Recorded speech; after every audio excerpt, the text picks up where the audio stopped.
Vrije Universiteit Brussel. This seminar will be on educational surveillance. My name is Rosamunde van Brakel. I'm a research professor at the VUB working for the chair in surveillance studies. And I'm now going to hand over to the moderator of this discussion, Valerie Steeves, who is a full professor in criminology at the University of Ottawa. And I look forward to the discussion and to lots of questions from participants. Valerie. Thanks, Rosamund. It's a pleasure to be here, coming in from Canada. What I wanted to do was just start by giving a brief introduction to our three speakers, and then they'll each have about 10 minutes to present some comments. And after that, we'll have a conversation among the panelists, and at the end, we'll open it up for Q&A from our audience members. So I'm going to start by introducing Ben Williamson, who's going to kick our panel off. Ben is a Chancellor's Fellow at the Centre for Research in Digital Education at the University of Edinburgh in the United Kingdom, where he researches education policy and digital technology.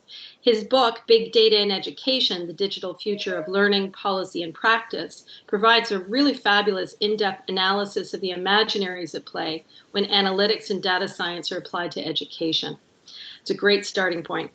Ben is also an editor of Learning, Media and Technology, which is one of the key journals participating in an ongoing debate about digital media and digital culture in education.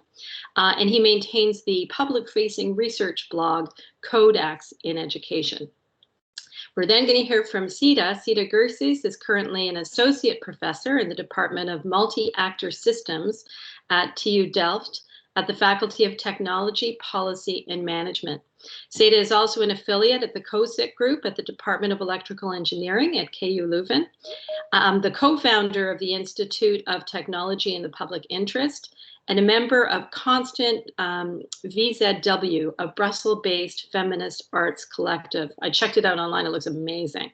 Her work focuses on privacy-enhancing technologies and protective optimization technologies, privacy engineering, and the intersection between software infrastructures, computer science, political economy, and social justice.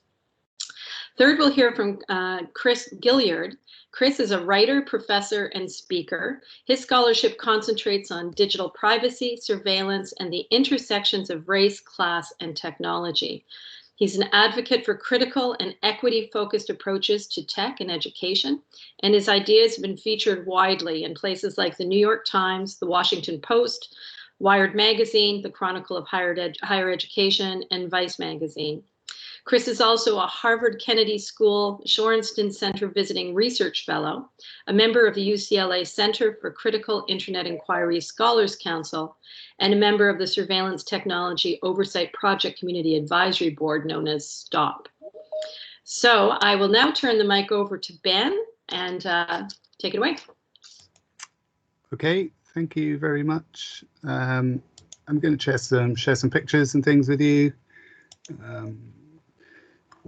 So I'm really pleased to be here. I think this is a really hugely important topic, particularly at the current moment. But it has a longer history, of course. So at least over the past decade, various forms of investment have become really central to the development and growth of the education technology industry, and it's these investors that I want to talk about, these kind of investors in surveillance education technologies. So the past year alone has seen really record amounts of venture capital being spent on education technology, and we've seen the emergence of various new models of edtech investing. There's been index or sort of portfolio-based investing, special purpose acquisition companies have appeared, and various other forms of kind of social impact bonds and impact investing models. So the kind of the ways in which money can arrive in edtech, including into some surveillance models, is escalating. So edtech's becoming seemingly a kind of a hot highly valued market. EdTech, in a way, is being turned into particular kind of assets that have future value to investors. Okay, and so what are the sorts of things that are being invested in? Well, according to some of the leading EdTech investors, particularly busy over the last year, the really high value investments are going to artificial intelligence and how that integrates into personalized learning experience. So technologies that gather large quantities of student data at scale and then adapt or customize or personalize the experience for the student. Now, I would suggest that these kind of AI personalized learning experiences are primarily a kind of form of surveillance, kind of routine data collection. And its use for student management and intervention and so on. And these technology companies then are, these technology investors are kind of investing in a kind of an imaginary of a future of an increasingly data intensive future of education and into the surveillance companies that are powering that. Okay, so I just want to, for a few minutes, dig into one major actor in this kind of finance and investment space that I think is particularly important in valuing surveillance in education at the moment. So Holon IQ will be probably familiar to anybody who reads the education or edtech press, because they're kind of everywhere. Their infographics are constantly reproduced, and their data-driven research is reported everywhere. So they very much position themselves as a kind of global market intelligence company for education. They analyze edtech markets to help investors decide where to invest their funds. And the way that Holon IQ works is through what they call a global intelligence platform that uses machine learning and massive global data sets to both catalog past market trends in education and to catalyze future market dynamics. Okay, so one of its key roles is creating sort of market valuations, sort of forecasts of the value of edtech markets at the kind of individual company level and large segments and a whole kind of global scale edtech market scale. And it presents all of this as spectacular graphics and huge numbers. So what Holon IQ is doing in a way is sort of bringing a kind of global complex techno-economic machinery to the business of valuing education and directing funding primarily towards what it calls a vision to transform the way the world learns. So it's turning edtech into assets with prospective future value to investors, whose investors then might support or indeed materialize that imaginary or that future vision of education.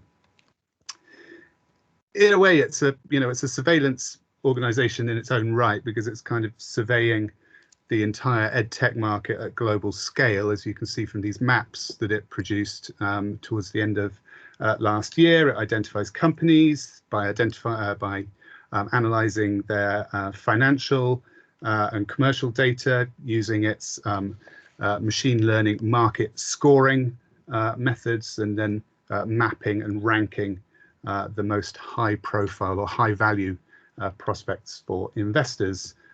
And then it produces results like this, these kinds of projections of or imaginaries of what education is, kind of anatomized by different segments of educational activity, and then powered by thousands of different vendors, which it's suggesting investors should invest in, because these represent the kind of the emerging future of education. So inciting investor enthusiasm for models of learning that are represented by these particular companies. So There are 1,250 on this particular graphic, but apparently Holon IQ analysed 60,000 edtech companies to arrive at this particular taxonomy. Okay, so what are they directing funding to then? So it's a kind of global imaginary of companies that promise high return. Primarily, there's the language here running across this portfolio of data-drivenness, of the use of learning analytics, artificial intelligence in education, of smart learning environments, and personalised learning platforms. So these are the kinds of things that Holon IQ is directing investors' interest or their attention towards. Okay, and so then those market valuations and the associated imaginaries that go with that are then feeding into a variety of new ed tech funds that have appeared over the last couple of years. There's a very large one from the global asset management and investment bank Credit Suisse for the digital transformation of education, the Edutainment Equity Fund. Bottom left, the Global X Education Exchange Traded Fund, which was established in July last year. So this is like a portfolio fund. So investors invest in a kind of basket of shares of a selection of companies rather than one company in particular. And top left, the RISE Education Exchange Traded Fund, in which Holon IQ is itself a partner. So it's taken all of the intelligence from this global learning landscape and is using that to help inform the RISE ETF. So these are the kinds of funds that Holon IQ is helping to inform. And then these funds are investing in particular kinds of models, the models that will materialize the kind of imaginary of this high value future that Holon IQ has detailed elsewhere. Now, the main area of investment, is probably quite predictably, is in online learning models and online learning platforms of various sorts. There's been huge growth of these throughout 2020 and into this year. And a lot of these kind of companies are now sort of scrambling to consolidate their presence and continue their expansion in a kind of post-pandemic context, if it ever comes. Here are just two examples of those that have received multi-million-dollar investments this year. 2U and Noodle, they're promising a new kind of education through these kind of operating systems. And perhaps the kind of leading online learning platform is Coursera. In 2012, this was part of the year of the MOOC hype. It really returned in the last year through its Coursera for Campus offering. It now claims that it has over 200 million enrollments, that it collects 0.5 petabyte of traffic a month, that it has 8 years of data that it's able to mine. So this is, in a way, it has the kind of minute detail of, well, literally hundreds of millions of students, and it's developed proprietary algorithms for what it calls skill scoring and career impact measurement to provide actionable data-driven insights into instructors and learners can optimize the learning experience. So this is kind of it's a prototypical example of what personalized learning means. Huge numbers of students collecting increasingly intimate level detail and data about every interaction with the platform in order to then generate insights that can be fed directly back to the student or the teacher or shared in more widely. Here are just a few examples just to illustrate how Coursera has really moved towards this personalized learning model. These were some new features announced last year: personalized browsing, machine learning models, tailored suggestions, relevant learning content, kind of customized to the student, personalized recommendations, awarding of particular kinds of certificates. This is now featuring smart material for targeted recommendations, giving students a structured path to succeed. and it involves significant learner tracking to track skills development, their competency scores, and so on. Okay, so I was trying to track really how Holon IQ operates as an organization to kind of catalyze markets, the kind of funds that have emerged over the last 12 months or so, and the kinds of technologies that are being invested in. And I think, you know, just to try and quickly wrap up, I think what we could say here is that what Holon IQ and others are doing is they're kind of producing valuations about and catalyzing investment in a form of kind of automated or sensory surveillance in education, and they're trying to sort of share this vision much more widely through, for example, the webinar series that's announced for the next couple of months.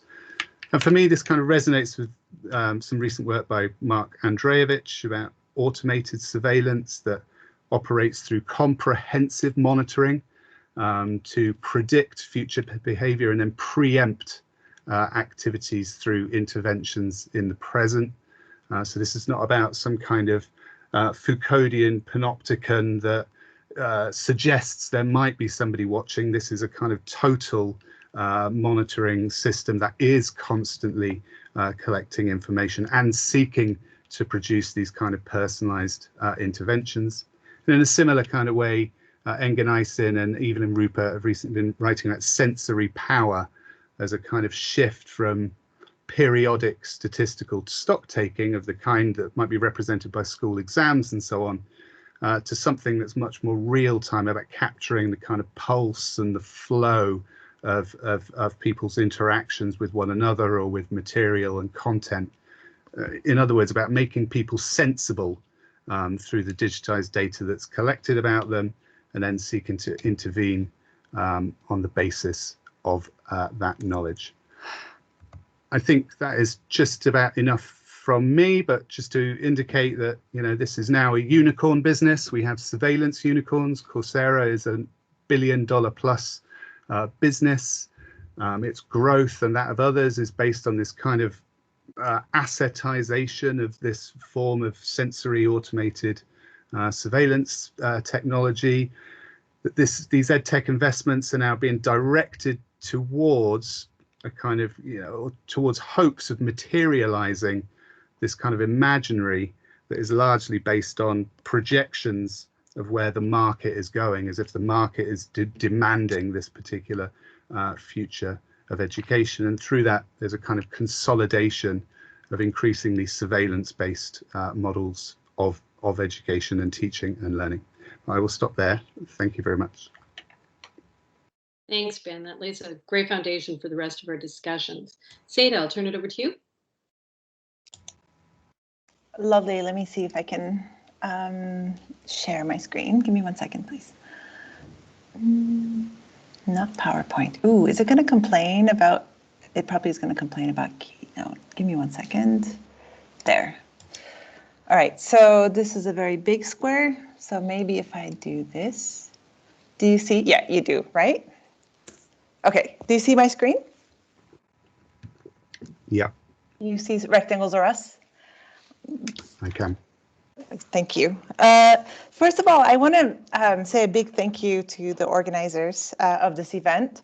I think it was beginning of the 2000s where I was just mainly a computer scientist that I had the opportunity to go to a surveillance studies seminar series that was mostly in the UK. Those were days when we could travel. And ever since, I think my work has been very much informed by surveillance studies theorists, although I do not claim to be one of them. And I thank them, though, for all the training and all the theory and all the leadership and all these events that they've been putting together for years now. I also want to say that I'm super excited to be on this panel. I've been watching Chris's work for a very long time over Twitter, and the fact that he's floating somewhere in this digital room makes me very, very happy.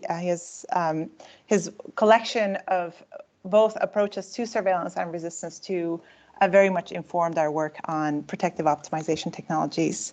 And I was super delighted to find out about Ben's work on the financialization or the financial structures behind EdTech recently. So like when this whole thing came together, I did not understand that it was like a dream come true. So thank you to the organizers also for that, and to Chris and Ben for all their great work, and also to our dear moderator for keeping us together and on time.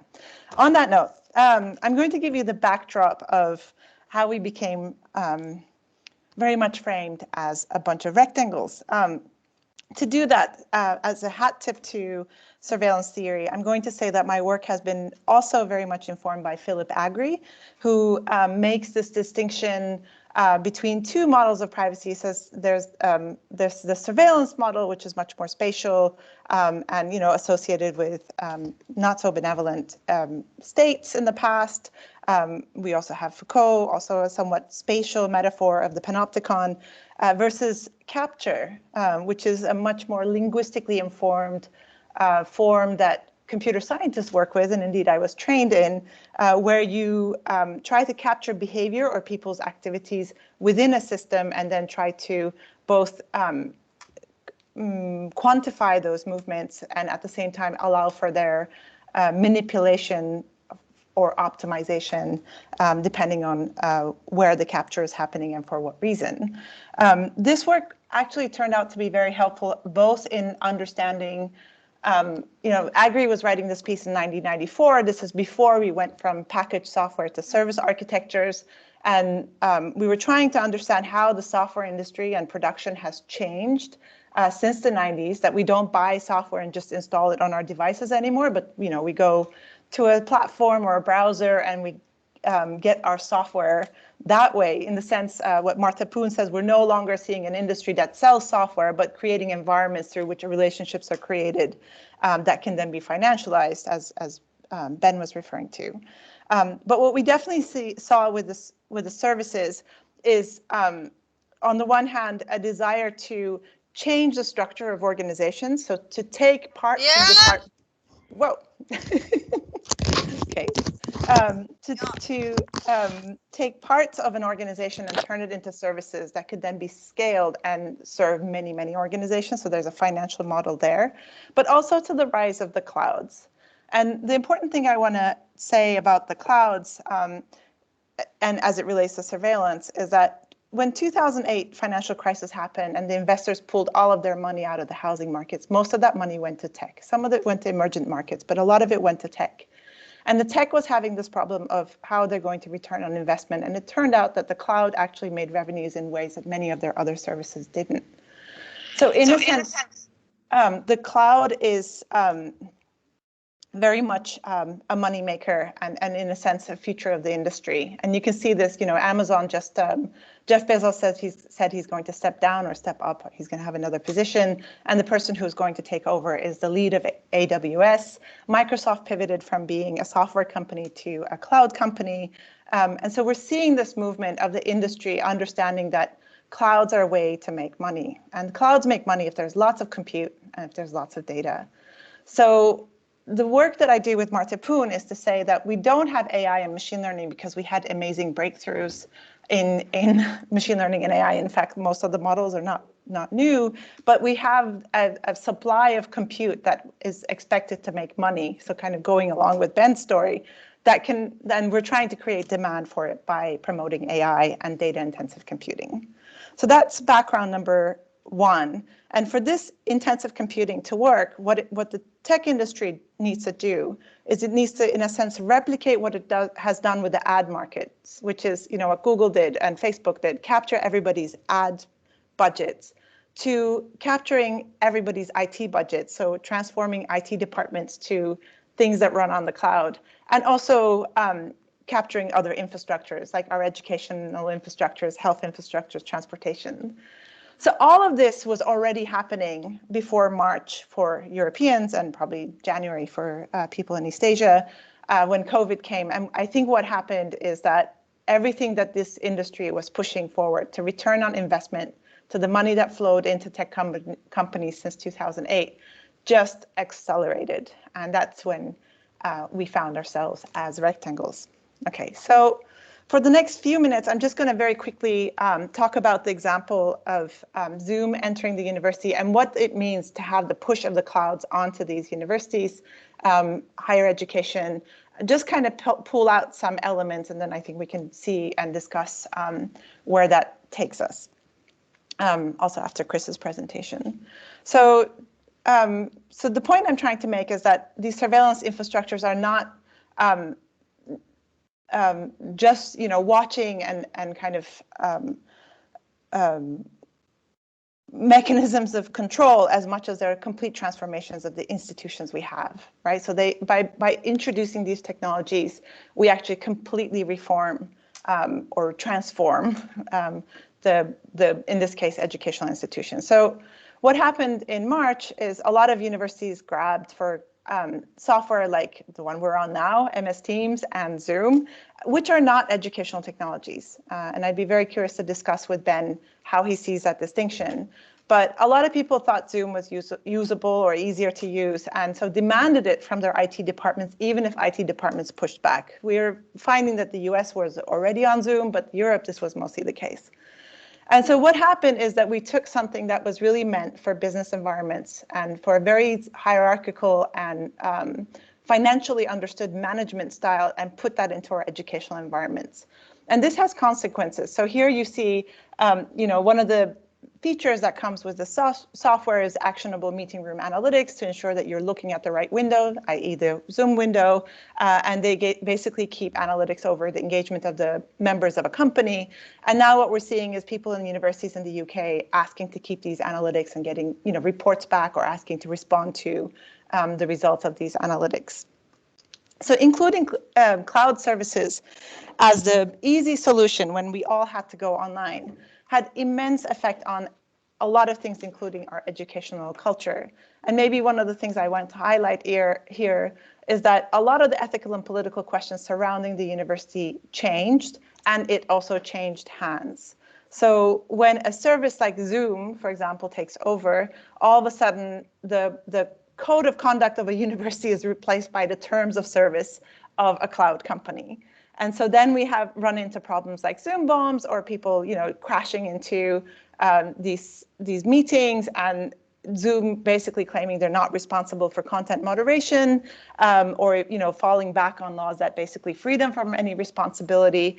Or in the worst case, them canceling lectures, which was the case for different Palestinian groups in multiple universities in the US, where their meetings were, continuously canceled by Zoom, and the universities could not do anything. Actually, there were some background rumors about Zoom saying to the state university structure in California that they would pull back their licenses. So you see a very powerful push and a complete change of how the university is governed by using something as simple as a calling software on the cloud.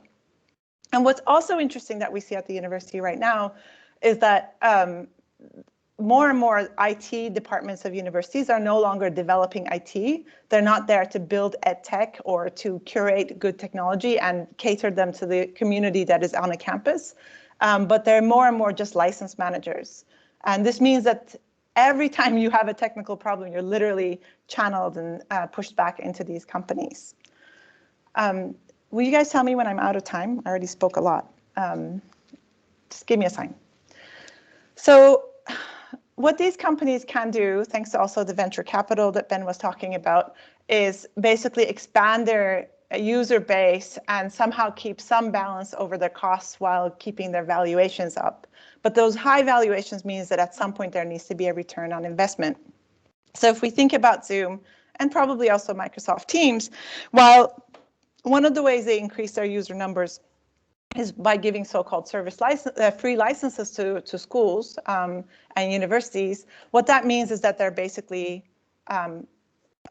burning cloud cycles, right? And in fact, they started with Oracle, but now they've struck a deal with AWS, that's Amazon Web Services, and also with Amazon for integrating Alexa and Zoom. So here we see, again, like how the big companies, remember since the 2008 push, they need to make money, the clouds are rising, and we see how quickly a company that was not an Amazon company all of a sudden gets integrated into the environment and becomes part of that return on investment. But Zoom is under pressure itself, like many of the edtech companies that Ben probably mentioned, meaning that at some point they will have to decide like whether they can keep up with their valuations and whether they will do that by introducing new services like Zoom Phone, or whether they'll convert all the free data from their users, just like Coursera did, into something that could be made money from in the markets.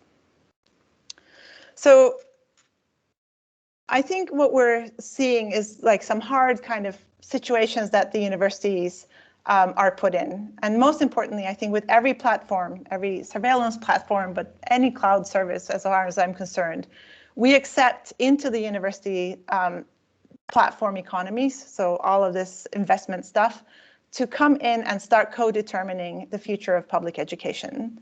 And in a sense, the cloud companies and the big tech companies have to do this. They need to return on investment.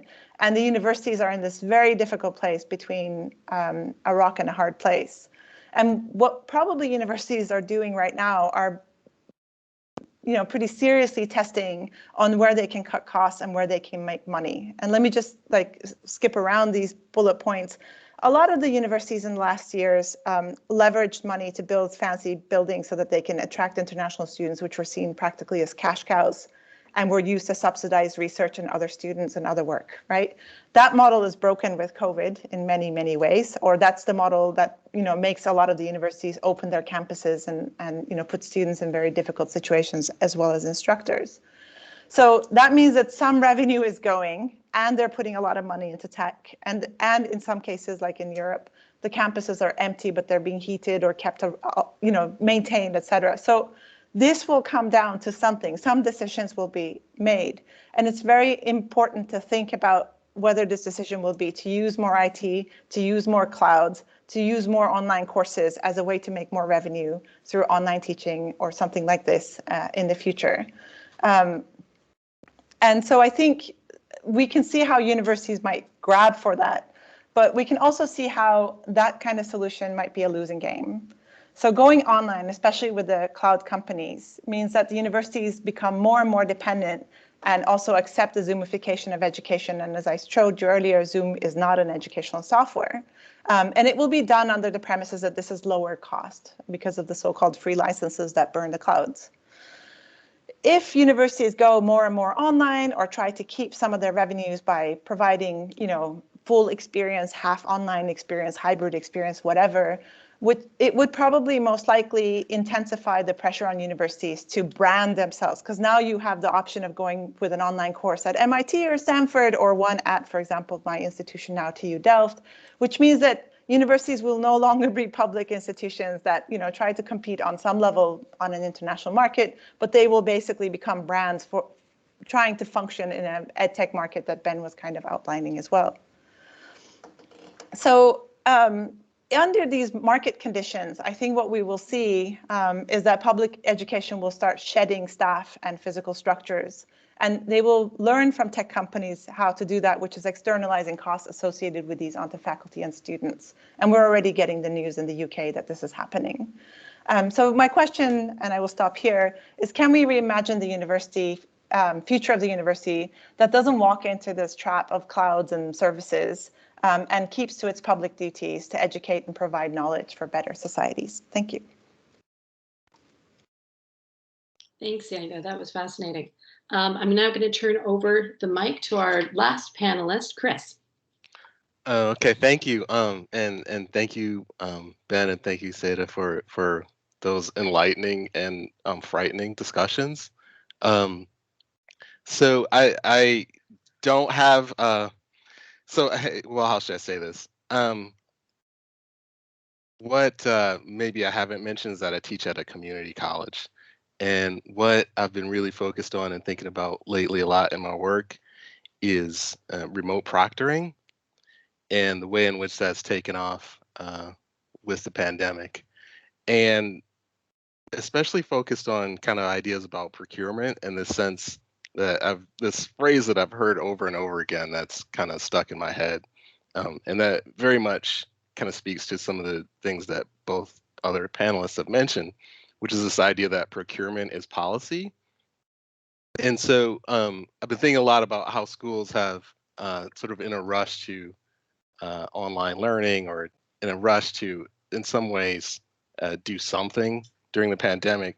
Schools have sunk a lot of money into systems like, and by remote proctoring, what I mean are systems like Proctorio and ProctorU, ExamSoft, things like that, like systems that in some way have some combination of either automated or in some cases live moderators or live proctors who, but systems that do things like remote scan or have some kind of facial detection or facial recognition that in some way and often code different movements as flag different kinds of movements that people might have as cause for concern or suspicion.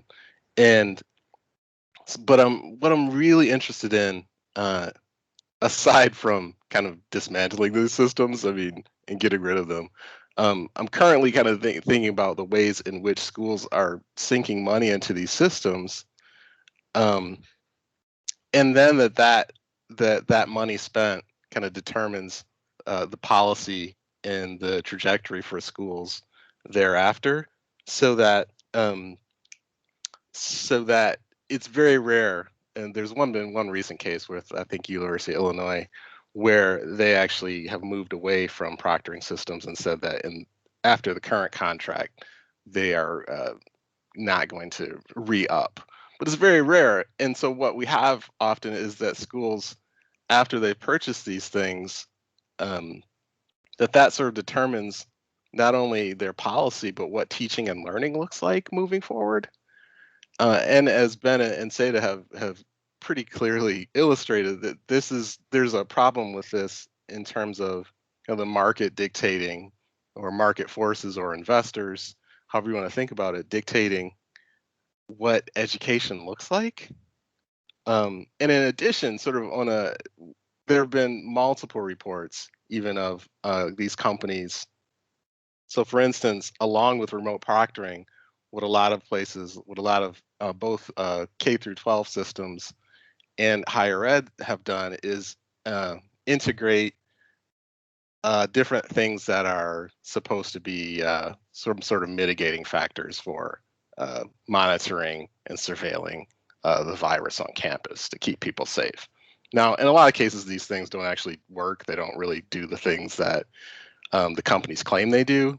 But they might be something like touchless systems, contact-free systems, systems that scan for temperature and look for fever and things like that. But there have been a lot of reports where companies are also trying to sell sort of add-ons and additional pieces to that tech that schools don't currently need, but that the companies hope schools will sort of re-up and continue to let these techs and systems have a place in the institution as we move forward with whatever kind of post-pandemic looks like.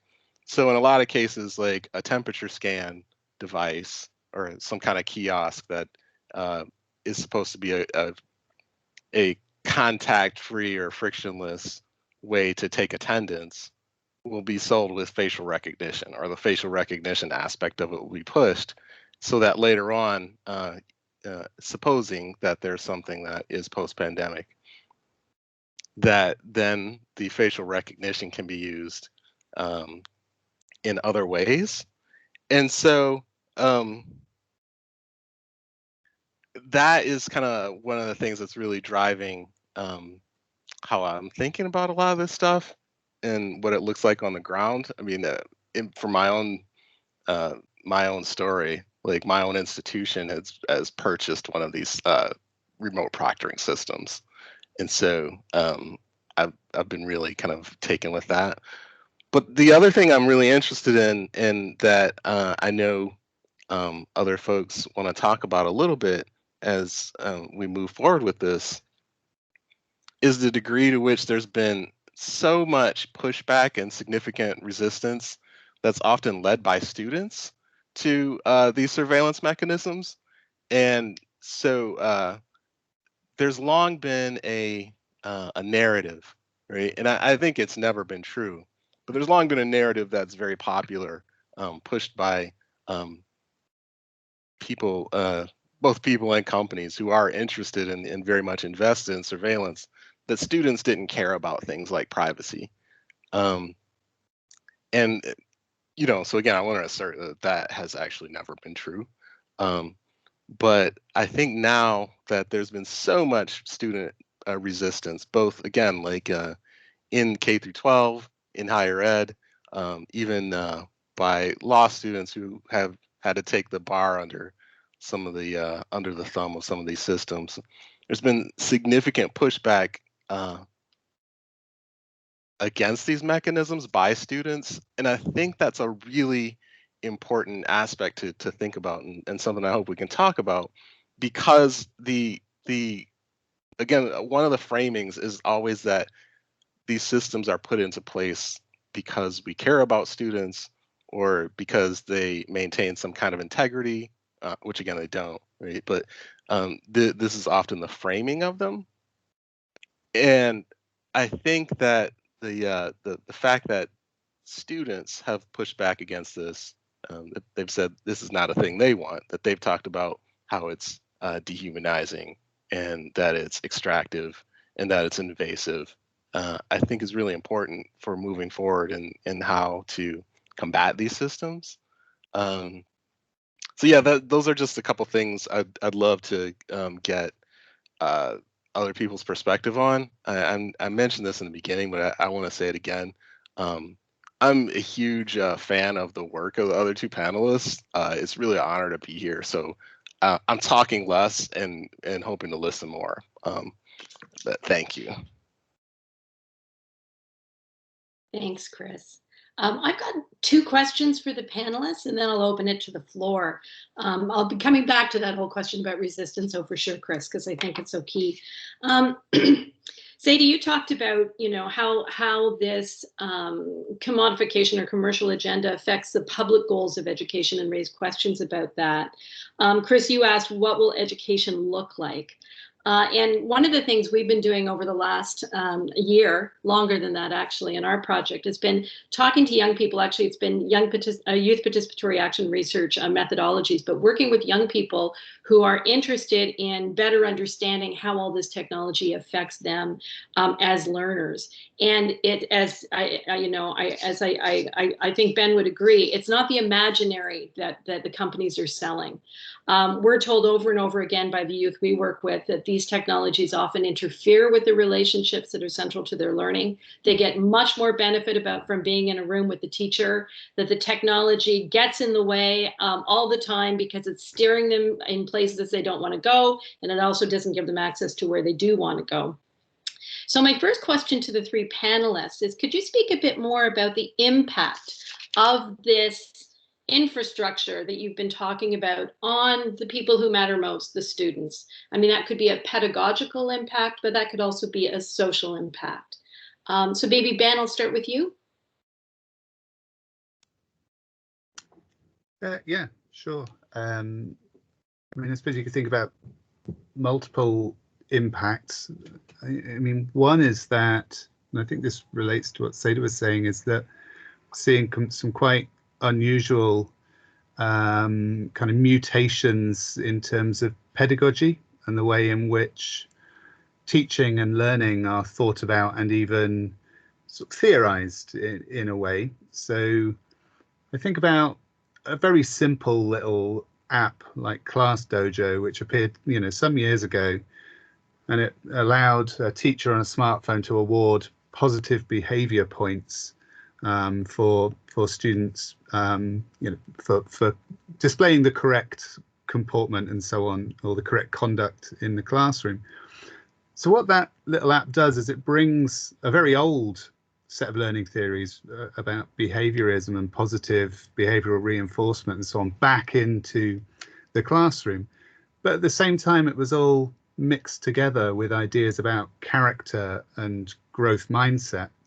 and these ideas about building students' resilience. So it's now this very simple little app is directing teachers' attention to particular kind of characterful qualities or the kind of mindset of students, because embedded in the app here are a set of sort of, you know, default criteria about what a teacher should be looking for in a student. So it provides some kind of a set of mutations in terms of what a teacher looks for and how a teacher then records data about a student that then informs how that student is understood and perhaps, you know, approached and acted upon. You know, here's a student who, according to the Class Dojo profile, you know, it has this little trend spotter thing that teachers can view. The teacher is then able to approach the student, you know, through quite a different gaze than the one that might come through from an approach to teaching and learning that was, you know, informed by, you know, whatever other perspective.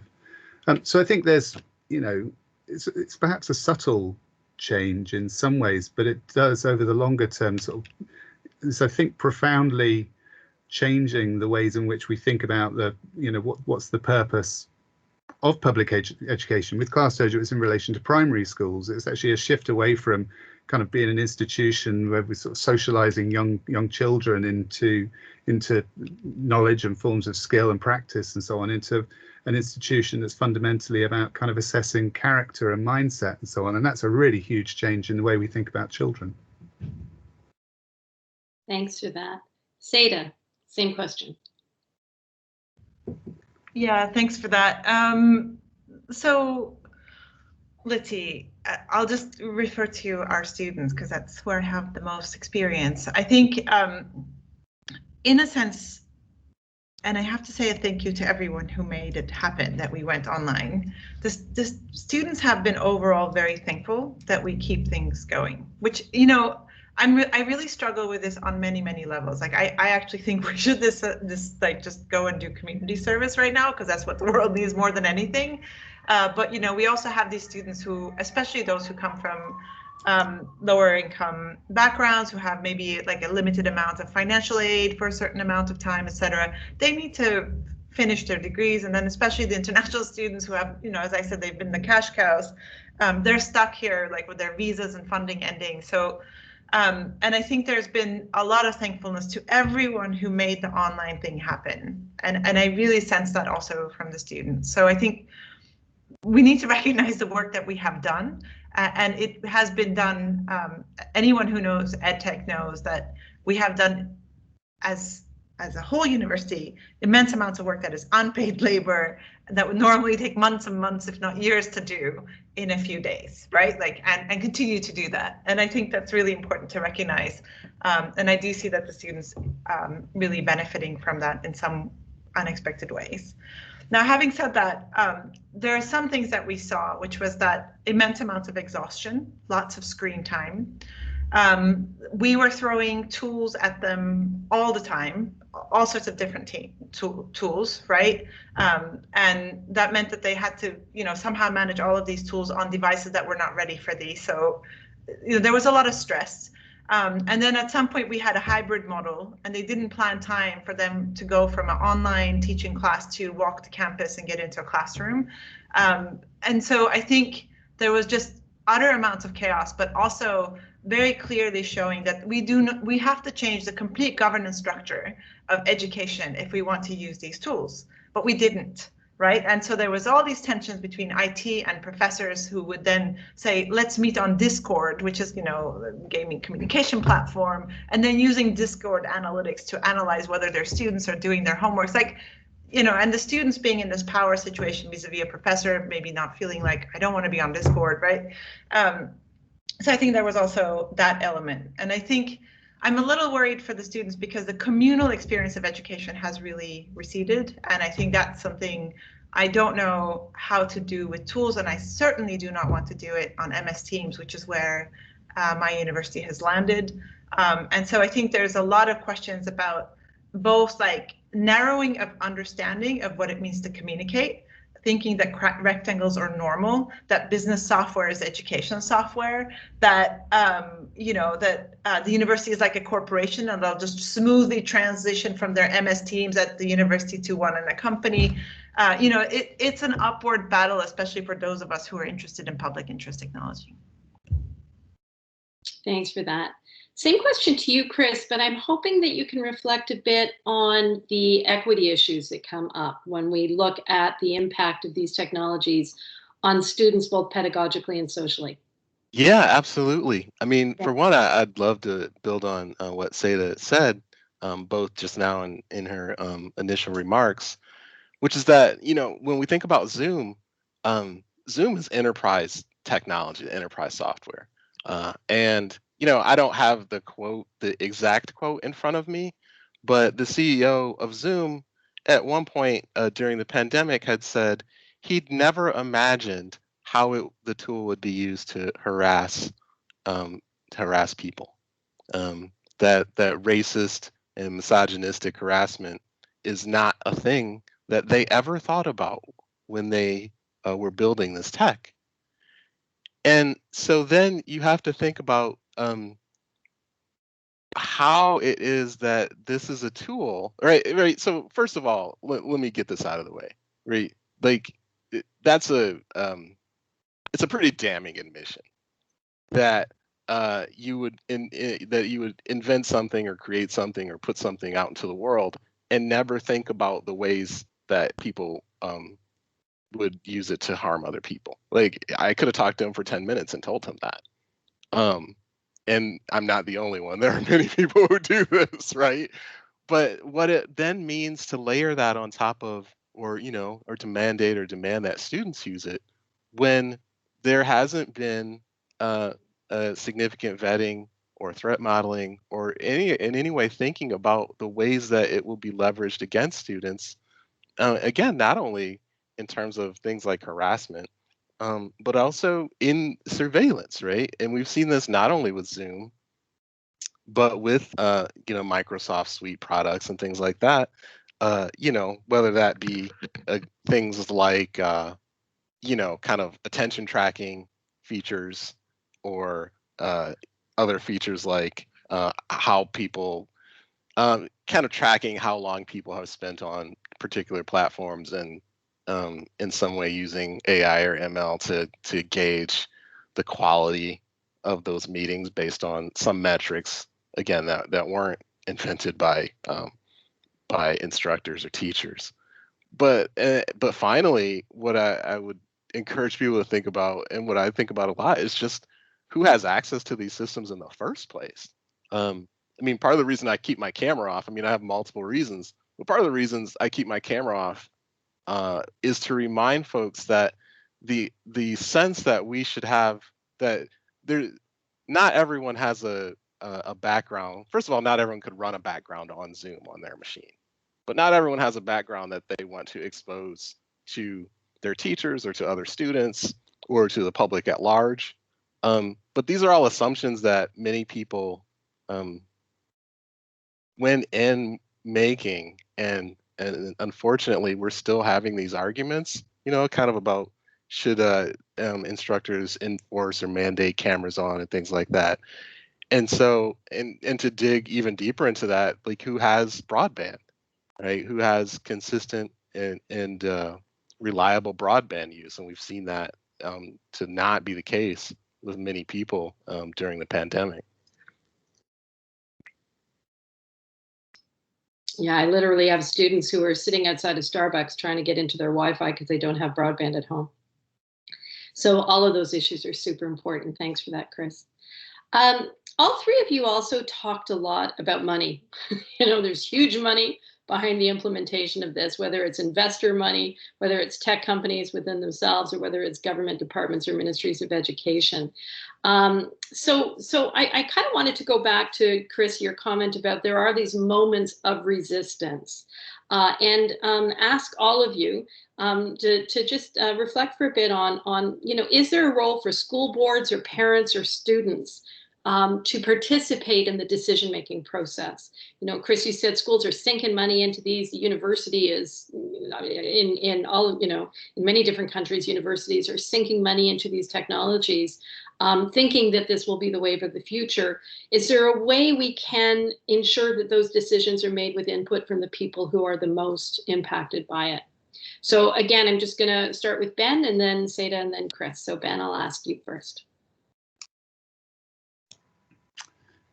Yeah, thanks. Yeah, it's a really important question, and it sort of chimes, I think, with some of the writing that's emerged recently around what I think Frank Pasquale calls second wave algorithmic accountability. If first wave was about let's uncover the biases and then figure out how do we fix and patch that and make sure that these technologies behave as equitably as possible, then the kind of second wave algorithmic accountability is more about how do we actually make sure that there's a decision-making chain that means some technologies can't be built in the first place. And I think the example that Chris was giving about nobody at Zoom had really ever even anticipated. That's exactly the kind of thing that if you had some decent social science anthropologists and so on, there in the first place, you might say, actually, this is a really dangerous technology to release in this particular form. So, I mean, that there is, an emerging set of arguments and literature along those lines, and it goes by a number of different names. I think Evgeny Morozov calls it kind of digital socialism, and and Marianne Fourcade has recently talked about sort of accepting that it's probably past the point where we can truly get rid of cloud infrastructures and machine learning and so on. But how might we repurpose or revision their use from the perspective of those most affected? And in our case, of course, that's educators and students. So I don't really think we're there at the moment, but I think an indication of the kind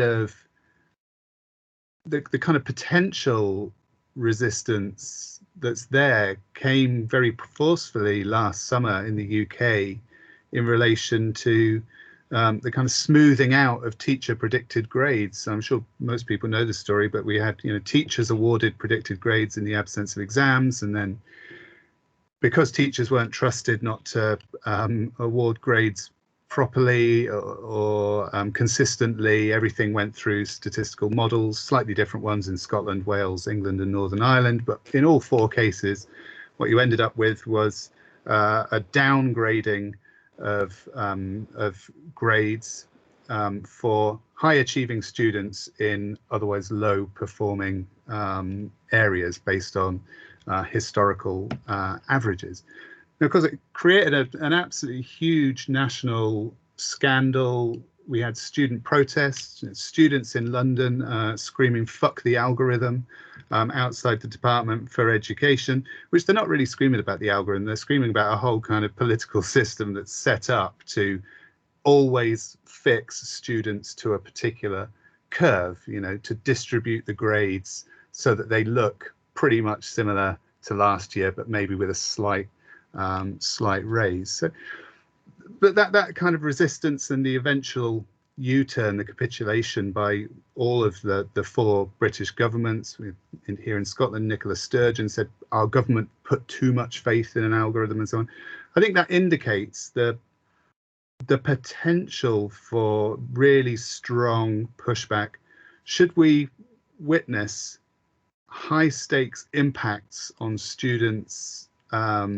It's not just their grades, but on their futures and their prospects. That was why the exam stuff was so high stakes. You're actually shaping what students are able to do, whether they can go to university, and all of the things that opens up. So I think we're seeing really strong signs in relation to the proctoring stuff that Chris has been describing, and in relation to the non-exam predicted grades here. And I think if I was working in the kind of education technology or the cloud infrastructure enterprise space that's getting into education, I think I'd be looking pretty seriously at what are the potential fault areas that could open up that kind of resistance. But yeah, So there's opportunities, I think, there, and signals of things emerging. Thanks for that. Seda. So I think, Valerie, I interpret your question as to how do we want to relate to our public institutions in their future? And I say that as somebody who has a very conflictual relationship with our public institutions, especially in Europe. Higher education is deeply and thoroughly segregated space, right? And so I don't know how my university, even without tech, would be able to bring in immigrant communities, which are barely represented, you know, people of color, poor people of like lower incomes, into the university to think about how it could better serve them, right? Like, so yet we're in this very, very peculiar situation where I would be really bummed if what was left from university education is Coursera, right? So, and therefore I have kind of, you know, in a sense, what has happened to our public institutions in Europe, and I don't think that the story is the same in the UK and the US, and I think those differences matter, is that we kept on plucking the money away from these public institutions. They've been weakened, and they, if they even had the potential to serve people, which, you know, there's a big if, they could not anymore. And I think what these tech companies are doing is coming in and saying, we'll optimize that. Right? Like, we'll optimize what's left of your health system. We'll optimize what's left of your education system. And honestly, like, I'm not sure what will be worse, if they succeed or if they fail. So like that already is, I think, a very, very big question. So, and at the same time, I think something that is very much like the silver lining of COVID is that institutions showed that they could change. They had to change. They had no option. They changed. Like, I don't think that they should have changed in, you know, optimizing their personnel, scaling up their classrooms using digital, and getting more TAs and less professors, right? Like, I don't think this is how it should be done, but they change. So if they can change, then I think we can think about some pretty good demands that is not just about technology adoption, but how these public institutions will survive the tech assault, because I think it is an assault, and will do so in a way to really serve the public that they have not been serving, unfortunately, for the last decades. Thanks for that. Chris, we'll give you the last word on this question, and then we'll open it up to the participants. If you have a question and you're one of the participants, please feel free to type it in the chat box. Yeah, I would, again, just build on what both panelists have said. I mean, I think there's been a real blossoming of scholarship and public, you know, journalism, and just public interest in and exposure about the ways that opaque algorithms are deeply embedded in society and make decisions about people about which they rarely have any input or recourse. I think not too long ago, that was something that was sort of confined to people who studied it. But more and more, I think people are waking up to that. And the other thing, so to build on what Seda said, is I think that what the last almost year now has shown is the extent to which we can and should push for abolition of certain technologies that again, it was seen as pie in the sky, or or unrealistic to say that certain technology should be banned or shouldn't exist. But the last several months, the last year, has shown that you know, there are certain municipalities in the states that have banned facial recognition. There's been large-scale pushes against it in a lot of different areas. And so I do think that those two things that Ben and Seda mentioned, I think those are really important sort of inflection points to think about this stuff, that these systems are often deeply unfair, deeply biased, racist, ableist, and that the people who are most affected by them are often the people who have the least say in how they are deployed and when they are deployed against them. And I'm seeing a lot, and so again, to use the student example, I'm seeing a lot of pushback on students And I think, now I don't like this framing, but one of the perhaps positive ways of the fact that institutions all often think about students as customers is that when they band together and say that they don't want something, that pushback is often seen as really significant. So in the case of something like remote proctoring, student pushback against it means often a lot more than even, say, faculty pushback against it. So yeah, there have been some encouraging signs, and I do think that the last year has shown us a lot in terms of what resistance might look like and how effective it can be. In a sense, you've started to answer the first question. Is education leadership technologically, economically, and financially literate enough to withstand this tech company assault? And what can parents, students, and teachers do? So we've talked, Chris, that was great. You talked about how students can band together, make their demands known, as clients of the system. Would either of you like to respond to what parents or teachers could do? And again, it's probably not just leaving it at the university, but bringing it down to the public school system as well.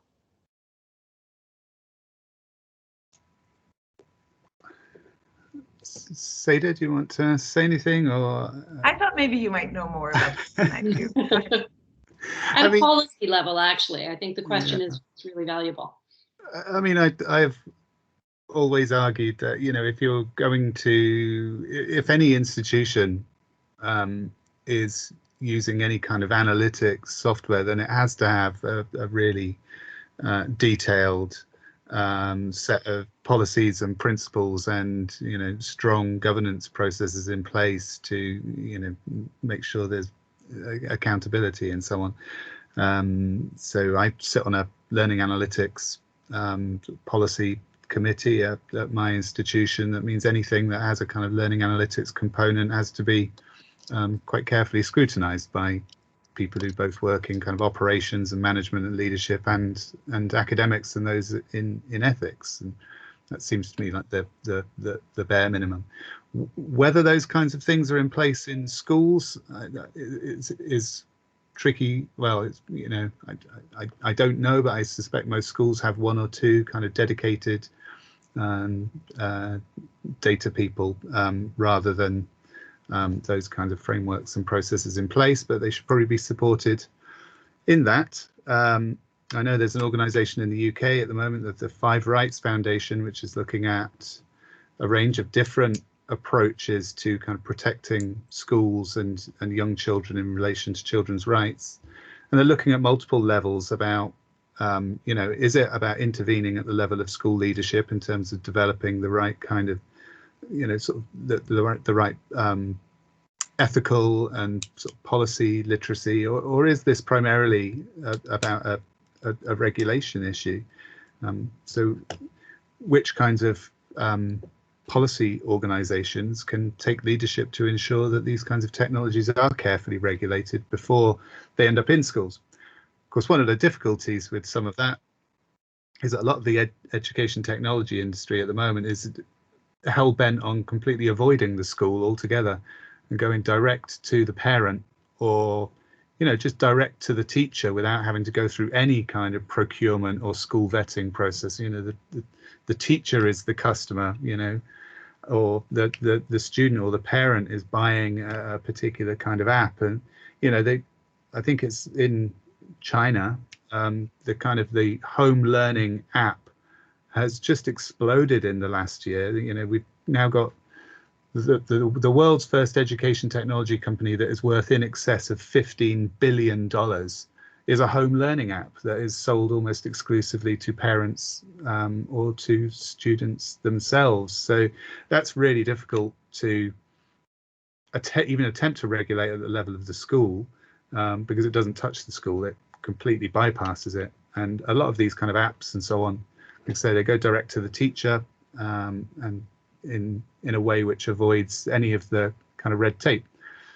The founders of Class Dojo some years ago said, this is the beauty of our business model. We're avoiding all of the red tape that normally goes with school procurement. So these companies are actively exploiting the kind of loopholes and making it very, very difficult to regulate anything.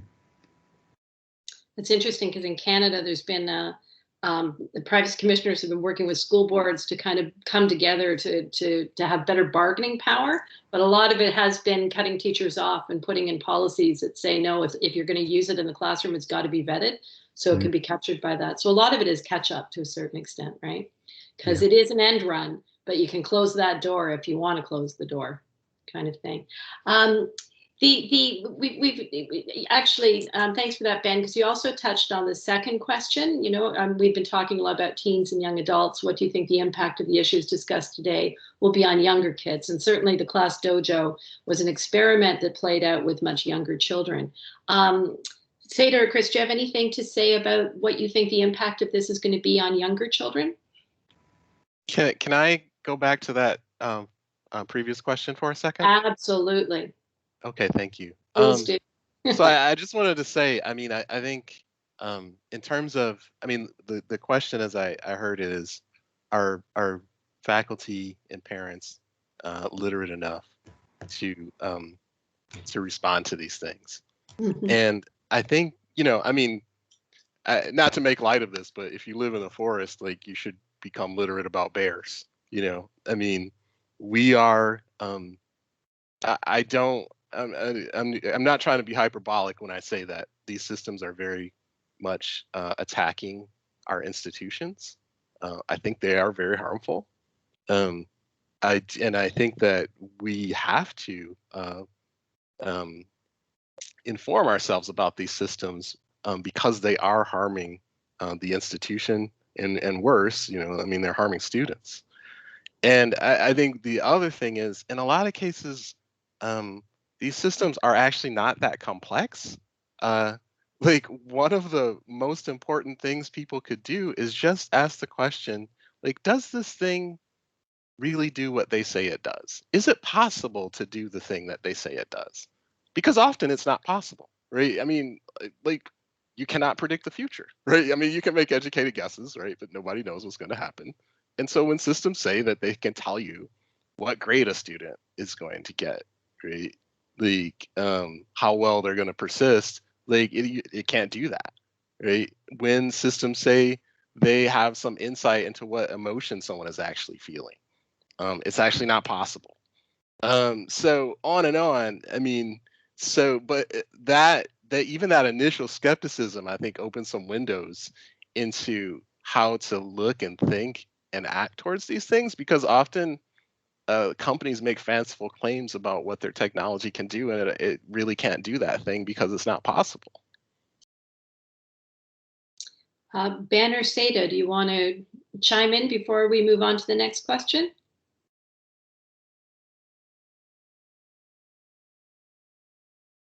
There seem to be a lot of questions, so let's just maybe move and then we can come back to some of the. Okay, I'm trying to bunch them together because there's this interest in subversion and resistance for sure, and I think we've talked a bit about that, and also this interest in thinking of ways where we can come together and kind of come up with our own imaginary for what Laura calls the genuine creative reimaginings of the university, for example. So let's jump to Laura's question then. Paula, thanks for your question too, because I think we've talked about that a bit with resistance and the options that are available to the human beings that are in the system.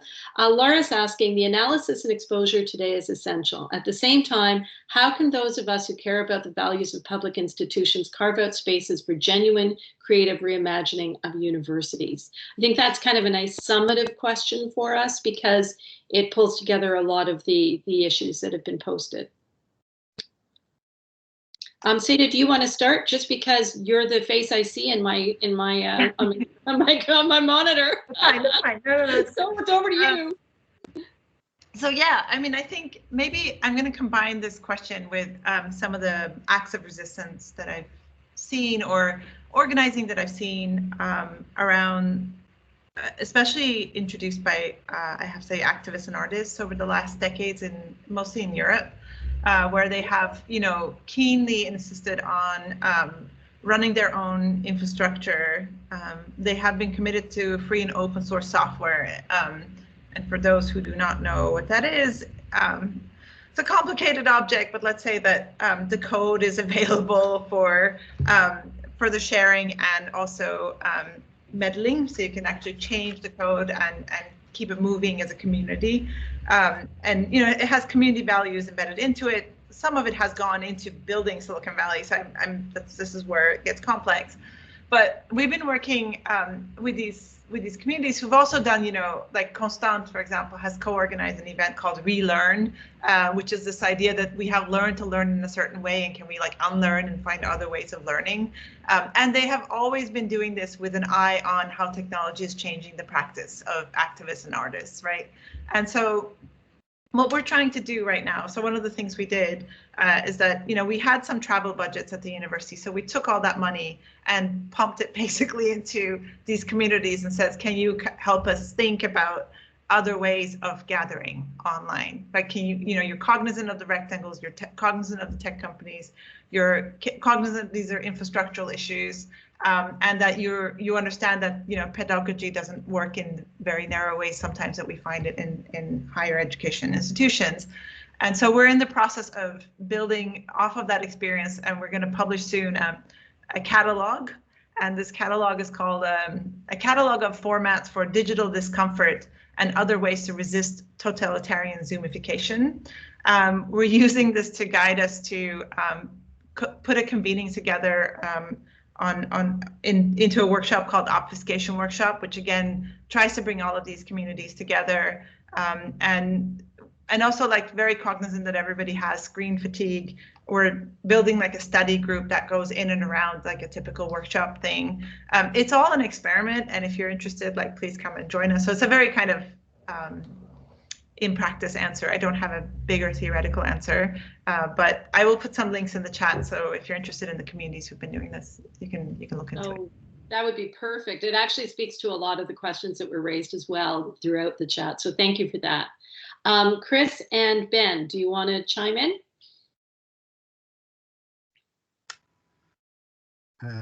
Ben, did you want to go first, or? Sure. I mean, all I was going to say is, you know, I work in research, and I would argue that actually research is central to the production of alternative kinds of imaginaries and sort of, you know, restatements of purposes of education. I think we, you know, those of us who work in research can contribute here by getting really specific about some of the drawbacks or the consequences of some of these big, you know, visions and the rollout of particular technologies. Let's start compiling the examples of those technologies that Chris says, you know, just genuinely don't work or that have produced deleterious outcomes and so on, because we need that body of evidence. That's the kind of body of evidence that can sometimes persuade certain kinds of, you know, influencers and decision makers who at the moment, you know, maybe are buying into the whole kind of digital transformation hype. So I think we need to generate that body of evidence. And I say that in part because here in the UK, where, you know, we now have a really heavy push towards a digital transformation of higher education. And it appears to be led by the kind of the higher education sector agency for digital learning. But then it's got a whole bunch of partners, and one of the partners is Salesforce. So Salesforce is really aggressively pushing the education data architecture in the UK, which it describes as a 360-degree view of the student. So we now have Salesforce as a kind of key technical partner at the centre of British higher education. One of the other partners on this big strategy thing is an organisation called Emerge Education, which is actually writing all the strategy documents. Emerge Education is an edtech investment company. So we've now got an edtech investment company writing the strategy for digital transformation for British higher education at scale, with Salesforce as the technical partner and a whole bunch of other edtech startups attached to it.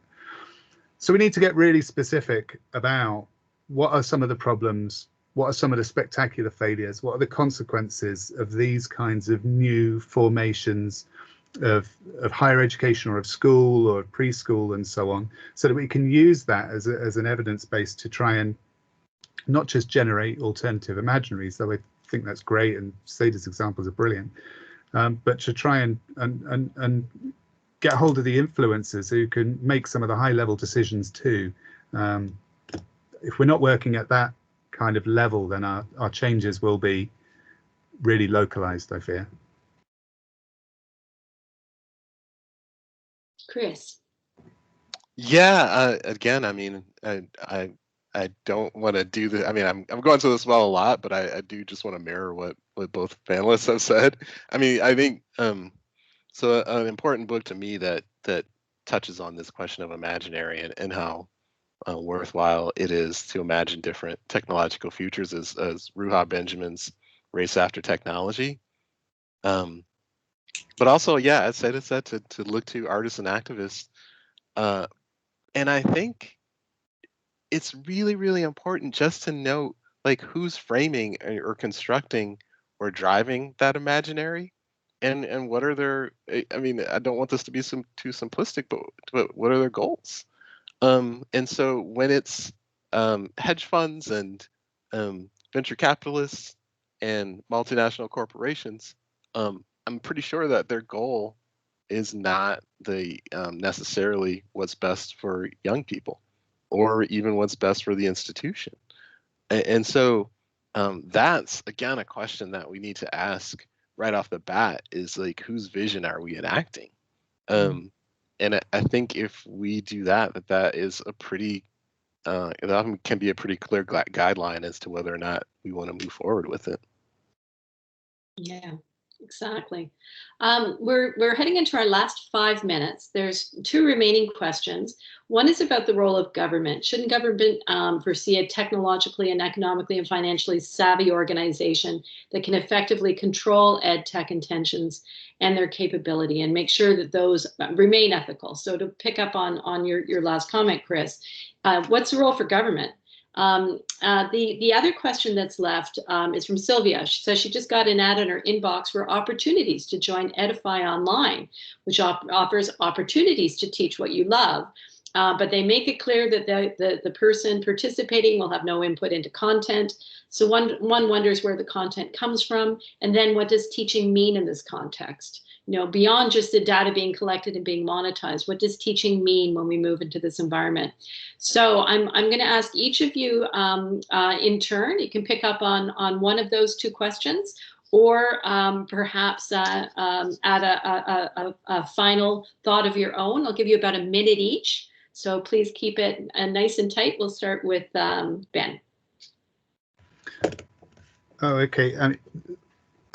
I'll address the role of government. I mean, ideally, I would want to see government departments that are completely switched on to some of the, the consequences of ed tech, of the kind that we've been discussing today. And there is some attention in certain parts of the British government to issues of data ethics and some of the problems that come with hyper targeting through ad tech and so on. So I think just need to keep pushing to make sure that at some point we have a kind of intention to ed tech. And I sense maybe to some extent that might be coming up post the exam grade crisis. And those of us who, have a tiny little voice in this space just need to keep pushing and trying to form some alliances to do that. And there's some indications of that coming.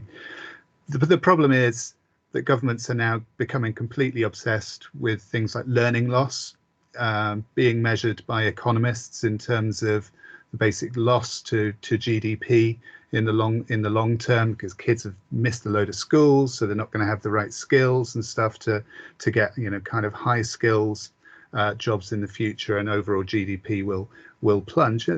They're talking hundreds of billions in the UK alone from learning loss now.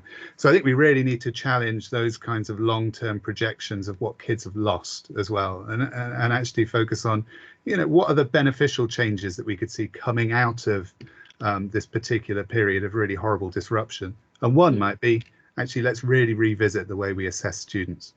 Yeah, excellent. Seda, your final minute. All right. So I think we're at a very odd moment where we have both financial markets and tech companies that are much stronger in terms of at least financial power and market power than government. And so I think this idea that you know, we could have government entities that could like completely change this thing without regulating the financial markets and global tech companies is, you know, you can try, but you might just, you know, burn a few people.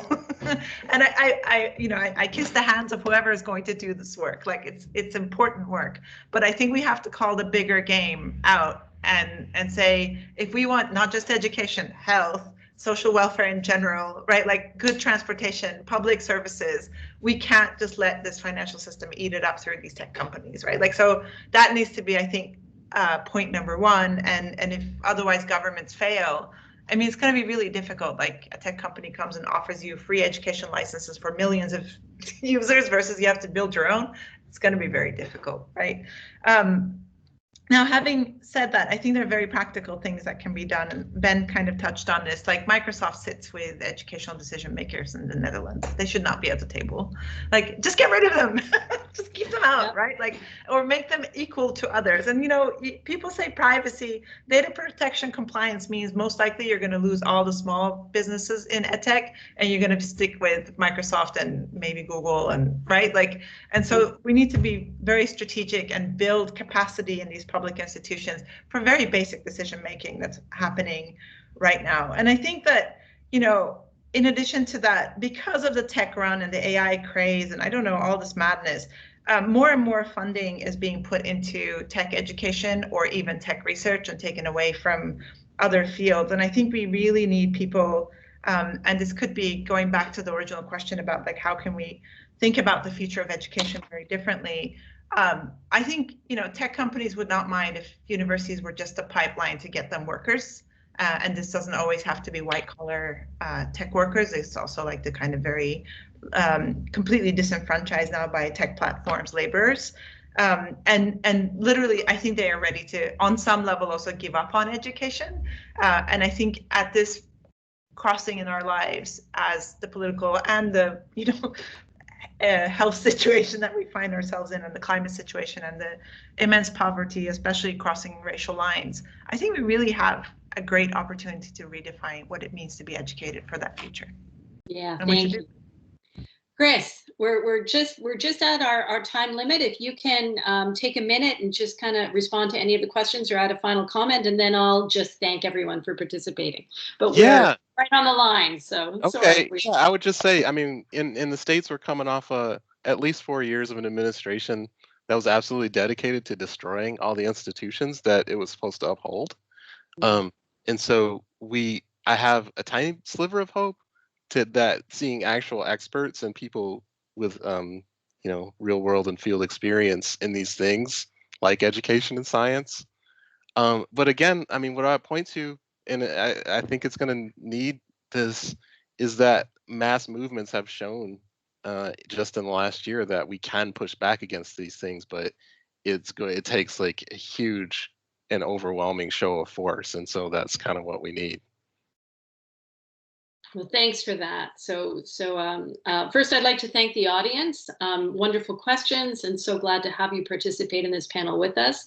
I'd like to thank Rosamund and Bram at the VUB for organizing the panel. It's been a fantastic conversation.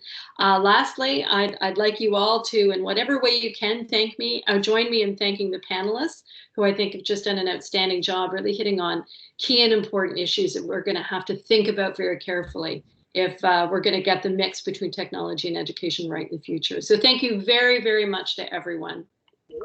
And thank you, Valerie, too, right?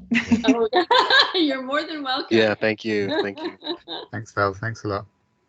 It was a pleasure to see all of you. Thank you very much. Great.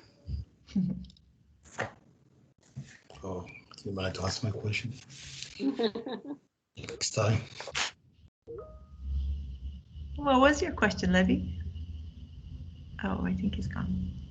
I don't think he posted it because I tried to kind of catch at least a piece of all the questions in the chat box. Yeah. We always run out of time, right? I guess it's a good thing if people stay around. Have a nice day. Yeah, no, that was a fantastic conversation. Rosamund, you still there? Yes, I am. I wanted to thank you. I really enjoyed it. And the questions were good. Did you like it? Did you enjoy it? I thought it was great. Yeah. It was actually really interesting conversation between the three of you. So yeah, it was great. It was nice that it was also, right, like the US, UK, and EU, and these global companies, and they really maneuver differently, right? Like in different countries. So that's kind of interesting to see. I find it too, like I found it interesting as a Canadian, because we usually sit in the middle of Europe and the States on these issues, and just like the value of public education, and the stronger your public institutions are, the better protected you are. Because you do look at what's going on in the